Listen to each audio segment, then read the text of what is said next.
अस्सलामु अलैकुम वरहमतुल्लाहि वबरकातुहू। हदीस नंबर 11। आज का सबक है दीन में इजाफ़ा बिद्दत और गुमराही है।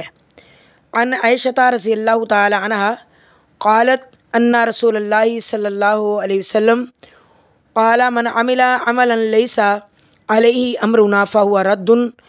उम्मुल मोमिनीन आयशा रज़ियल्लाहु ताला अन्हा से रिवायत है कि रसूलुल्लाह सल्लल्लाहु अलैहि वसल्लम ने फरमाया, जिसने कोई ऐसा अमल किया जिस पर हमारा हुक्म नहीं तो वो अमल मरदूद है।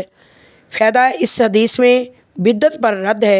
कुछ लोग अपनी तरफ से तरीक़ा ईजाद करके उसको दीन बना देते हैं, हालांकि रसूलुल्लाह सल्लल्लाहु अलैहि वसल्लम ने ना वो काम किया होता है और ना उसका हुक्म दिया होता है।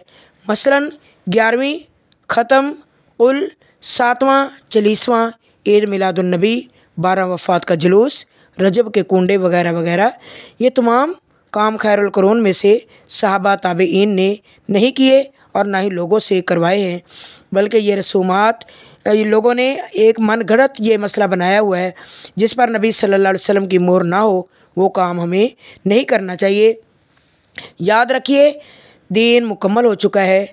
जैसे कि रसूलुल्लाह सल्लल्लाहु अलैहि वसल्लम ने वफ़ात पाई तो उससे पहले अल्लाह रब्बुल इज़्ज़त ने फरमाया, अल यौमा अकमलतु लकुम दीनकुम व अतममतु अलैकुम नेमती व रज़ीतु लकुमुल इस्लाम दीना।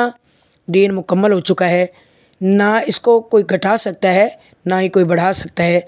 अल्लाह रब्बुल इज़्ज़त से दुआ करते हैं कि अल्लाह रब्बुल इज़्ज़त हम सब को सही मानों में सही दीन को समझने की तौफ़ीक़ अता फ़रमाए, बिदअत से रसूमात से महफूज रखे। वमा तौफ़ीक़ी इल्ला बिल्लाह।